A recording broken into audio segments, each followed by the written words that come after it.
Bonjour et bienvenue. Aujourd'hui, je vais vous parler du principe du miroir. Depuis l'Antiquité, le miroir est un objet qui fascine et sa symbolique dépasse sa simple utilité pratique. Bien plus qu'un outil qui reflète notre apparence physique, celui-ci est porteur d'une signification profonde qui traverse les cultures et les époques. Le miroir est souvent utilisé comme une métaphore dans l'exploration de concepts fondamentaux sur la connaissance de soi, sur notre pouvoir intérieur, ainsi que la perception de la réalité. Le principe du miroir fait référence à l'un des principes hermétiques qui énonce que ce qui est en haut est comme ce qui est en bas, et ce qui est en bas est comme ce qui est en haut. En d'autres termes, ce qui est à l'intérieur est comme ce qui est à l'extérieur, et vice-versa.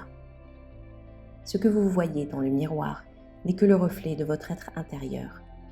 Mais ce que vous voyez est très subjectif, car cela dépend de votre perception personnelle.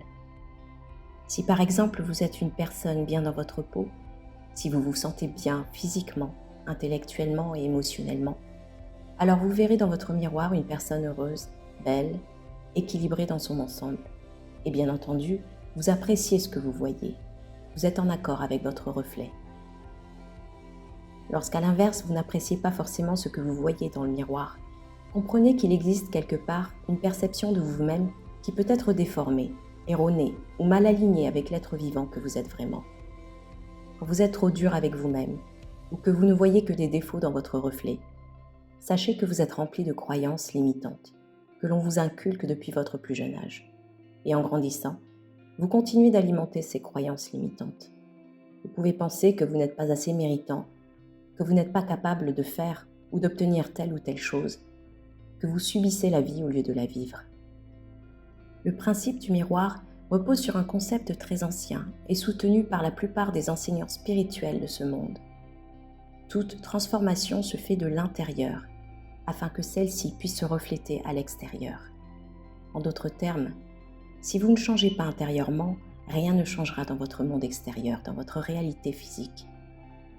Neville Goddard, Joe Vitale, Yogananda, Louise Hay, Joe Dispenza ou encore Eckhart Tolle, pour ne citer que quelques figures dans le domaine du développement personnel, tous s'accordent à penser et à enseigner les techniques d'une prise de conscience, de la transformation de soi, pour une meilleure manière de vivre et pour le bien-être collectif.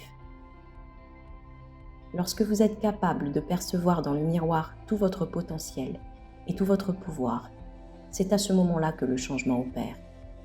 Au-delà de l'apparence physique, il faut que vous puissiez comprendre que vous êtes capable de changer le cours de votre vie à tout moment, que chaque décision que vous prenez est de votre ressort, et que chaque jour est une opportunité de faire les choses autrement et de voir le monde autrement. Si vous cherchez à faire des changements dans votre vie, vous devez être en mesure de vous voir comme une personne méritante et capable de saisir les opportunités qui vous permettront d'atteindre vos objectifs. Si vous êtes hésitant, si vous pensez que vous ne disposez pas des atouts pour réussir, alors vous avez un travail à faire sur vous. Par exemple, énoncer des affirmations en vous regardant dans un miroir plusieurs fois par jour vous aidera à retrouver une certaine confiance en vous et à effacer les doutes qui vous paralysent. Les exercices d'affirmation de Louise Hay peuvent paraître trop simples ou inefficaces pour les plus sceptiques, mais avec de la volonté et de l'assiduité, vous en constaterez les bénéfices assez rapidement. Notez qu'il est très important que ces affirmations aient une signification et une résonance personnelle pour vous. Cet exercice est donc particulièrement efficace si vous écrivez vos propres affirmations. À force de répétition, vous finirez par accepter ces affirmations intérieurement. Vous pourrez alors constater le changement qui se fait en vous petit à petit. Et lorsque vous verrez les choses sous une autre perspective, vous aurez complètement intégré le fait que vous êtes cette nouvelle personne et vous laisserez entrer dans votre vie de nouvelles habitudes, de nouvelles personnes et de nouvelles opportunités. C'est une manière de manifester ce que vous souhaitez dans votre vie.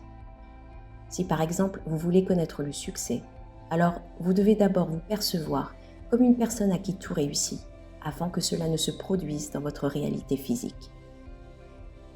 Laissez-moi vous donner un autre exemple.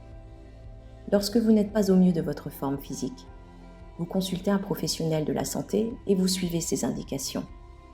Mais vous avez également un travail intérieur à faire. Visualisez votre corps allant de mieux en mieux chaque jour, vos douleurs qui s'estompent, vos cellules qui se régénèrent constamment. Ressentez la sensation et le sentiment de bien-être associé à cet état.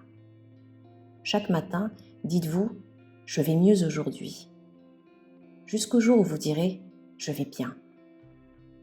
Mais il est très important d'y croire, car si vous faites cet exercice sans conviction, ça ne servira à rien. Le processus de transformation ou de guérison n'est ni rapide ni linéaire. Ça demande de l'introspection, une réelle prise de conscience et une volonté féroce et constante de changer les choses. Il ne sert à rien de se précipiter. Alors soyez patient, aimant et compatissant avec vous-même tout au long du voyage. Pensez à votre futur avec enthousiasme et gratitude, même si vous n'avez aucune visibilité. C'est tout pour aujourd'hui. Merci de m'avoir écouté. Portez-vous bien. Souriez. Merci de vous abonner si ce n'est pas déjà fait. Et on se retrouve dans une prochaine vidéo.